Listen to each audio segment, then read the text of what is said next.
শাকিব খান কি তাহলে সাকিব আল হাসানকে নিয়ে নতুন বিতর্কের মুখে পড়তে যাচ্ছেন?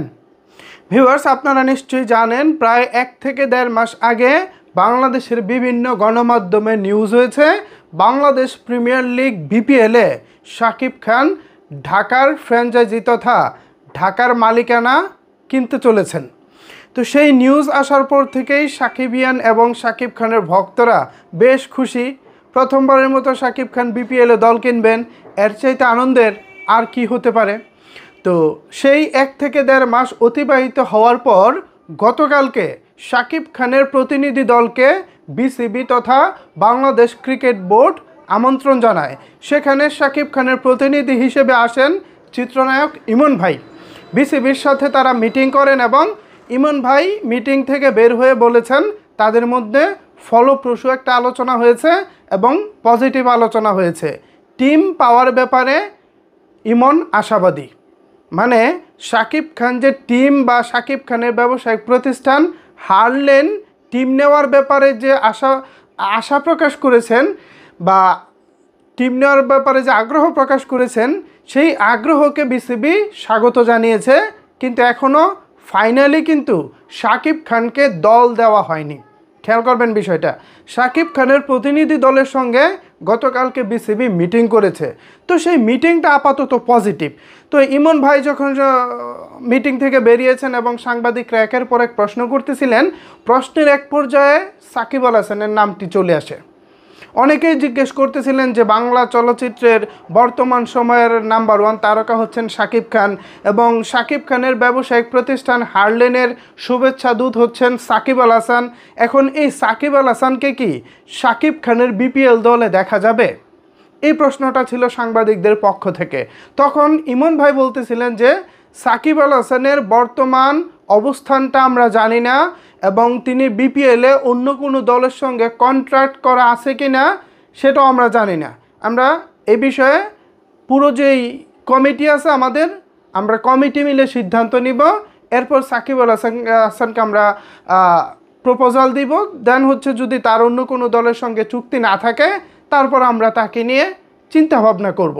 এখন এই চিন্তাভাবনার ব্যাপারটি মূলত এক ধরনের একটা বিতর্কের কারণ হয়ে দাঁড়িয়েছে। ভিউয়ার্স, আপনারা জানেন যে এই মুহূর্তে শাকিব খান তিনি তার চলচ্চিত্র কেরিয়ার এবং তার অবস্থানে বেশ ভালো একটা জায়গায় রয়েছেন। এই মুহূর্তে তার সামনে পিছে কোনো বিতর্ক নাই। মানুষের মনেও তিনি একটা পজিটিভভাবে জায়গা করে নিয়েছেন। অন্যদিকে সাকিব আল হাসান তিনি নিঃসন্দেহে বাংলা দেশের ক্রিকেট ইতিহাসের অন্যতম জনপ্রিয় এবং সেরা একজন ক্রিকেটার। এ নিয়ে কোনো প্রকার কোনো সন্দেহ নাই, এমনকি কোনো প্রকার কোনো দ্বন্দ্ব নাই। তবে সাকিব আল হাসান খেলোয়াড় জীবন পেরিয়ে তিনি যেভাবে হচ্ছে আপনার রাজনীতির মাঠে পৌঁছেছেন, সেই রাজনীতির মাঠে পৌঁছানোটা আমাদের বাংলাদেশের সাধারণ মানুষ খুব একটা ভালো চোখে দেখেনি। বিশেষ করে গত স্বৈরাচার যে শেখ হাসিনার যে সরকার ছিল, সেই স্বৈরাচার সরকারের হয়ে সাকিব আল হাসানের ইলেকশন করা এবং এমপি হয়ে পার্লামেন্টে যাওয়া, এটা কোনোভাবেই সাধারণ জনগণ মেনে নিতে পারেনি, এমনকি বিষয়টি ভালো চোখে দেখেনি। তো তারপর হচ্ছে প্রায় 7 থেকে 8 মাস চলে গেছে এমপি হওয়ার পরে। এরপর হচ্ছে হাসিনা সরকারের পতন। এরপর হচ্ছে সাকিব আল হাসানের বিরুদ্ধে একটি হত্যা মামলা। অ্যান্ড সব কিছু মিলিয়ে সাকিব আল হাসান এই মুহূর্তে দেশের বাইরে রয়েছেন। কিছুদিন আগে পাকিস্তানের বিপক্ষে যে সিরিজ খেলেছেন, সেই সিরিজ কিন্তু ডিরেক্ট যুক্তরাষ্ট্র তথা আমেরিকা থেকে পাকিস্তানে এসে তারপর সাকিব আল হাসান খেলেছেন। এমনকি সিরিজ শেষ হওয়ার পর আবার পাকিস্তান থেকে সোজা তিনি আমেরিকা চলে গেছেন, দেশে কিন্তু আসেন নাই। খেয়াল করবেন, সাকিব আল হাসানের বিরুদ্ধে যখন মামলা হয়েছে, এই মামলাটাকে তো তিনি আগে লড়তে হবে। সত্য বা মিথ্যা প্রমাণ সেটা কোর্টে গিয়ে হবে। আগে যেহেতু মামলা হয়েছে, এই মামলাটাকে তো তাকে ফেস করতে হবে। তিনি মামলাটাকে ফেস করতে চাচ্ছেন না এই মুহূর্তে। তিনি বিদেশ থেকে বাংলাদেশ যখন বিভিন্ন দেশে ট্যুর করবে তখন তিনি দলের সাথে যুক্ত হবে। এভাবেই তিনি চলতেছেন বা তার প্ল্যানিংটা এরকমই।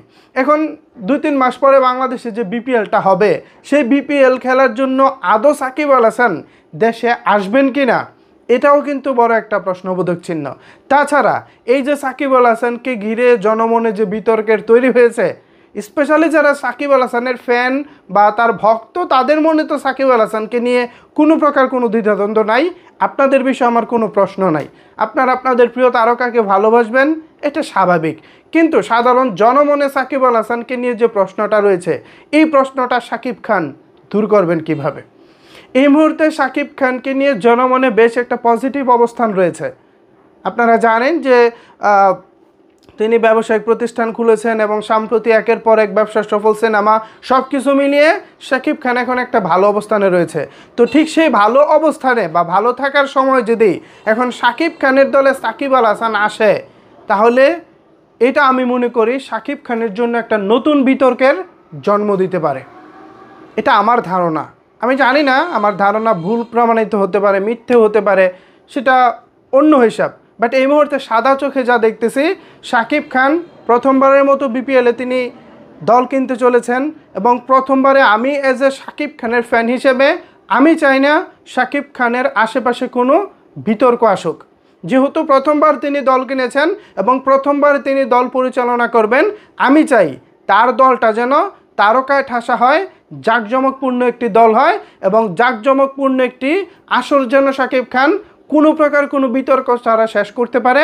আমাদের টার্গেট বা আমাদের চাওয়া থাকবে সেদিকেই।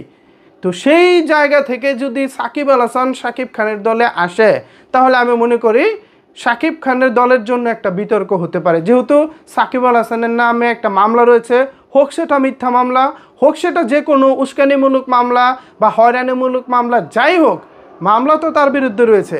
এছাড়া জনগণের একটা ক্ষোভ তার উপরে রয়েছে। এই সব কিছু মিলিয়ে আমি সাকিব খানের টিম তথা এই যে ঢাকার ফ্র্যাঞ্চাইজি যে হারল্যান্ড গ্রুপটা যুক্ত হয়েছে, আমি তাদের প্রতি দৃষ্টি আকর্ষণ করে বলতেছি, আপাতত এই মুহূর্তে সাকিব আল হাসানকে সাকিব খানের দলে নেওয়ার দরকার নাই। এতে করে হিতে বিপরীত হতে পারে। যেহেতু সাকিব খান প্রথমবারের মতো বিপিএলে তিনি অংশগ্রহণ করতে চলেছেন, আমরা চাই এই প্রথমবার যেন কোনো প্রকার কোনো প্রশ্নবোধক চিহ্ন বা কোনো প্রকার কোনো বিতর্ক তাকে ছুঁতে না পারে। আমাদের চাওয়াটাই এটা। সো বিষয়টিকে সাকিব আল হাসান ভক্তদেরকেও আমি রিকোয়েস্ট করব যে আপনারা পজিটিভভাবে দেখবেন। সাকিব আল হাসান বা সাকিব আল হাসানকে না নিলে সাকিব আল হাসান দল পাবে না, বিষয়টা সেরকম না। যেহেতু তার মাঝে একটা বিতর্ক এই মুহূর্তে তার মধ্যে রয়েছে বা তাকে নিয়ে হচ্ছে, সেহেতু আমি চাই সে পুরনো কোনো ফ্র্যাঞ্চাইজিতে খেলুক, স্পেশালি বরিশালেই খেলুক। যেহেতু বিগত দিনে বরিশালেও সাকিব আল হাসান খেলেছে, সুতরাং সেখানে আর কোনো সমস্যা হওয়ার কথা না। তখন বলে দেওয়া যাবে যে পুরনো একটা চুক্তিতেই আমরা সাকিব আল হাসানকে রেখেছি, সো সেখানে আর কোনো প্রবলেম হবে না। বাট নতুন দল হিসেবে সাকিব খানের দলে সাকিব আল হাসান, বিষয়টি আমার কাছে মনে হচ্ছে বিতর্কের কারণ হতে পারে। সো এই সিদ্ধান্ত থেকে সাকিব খান এবং তার কমিটিকে সরে আসা উচিত। ভিউয়ার্স, এটা হচ্ছে জাস্ট আমার ওপিনিয়ন, আমার মতামত। এখন এই বিষয়ে যদি আপনাদের কোনো কিছু বলার থাকে, তাহলে অবশ্যই সেটি নিচের কমেন্ট বক্সে জানাতে পারেন। ধন্যবাদ সবাইকে সম্পূর্ণ ভিডিওটি দেখার জন্য।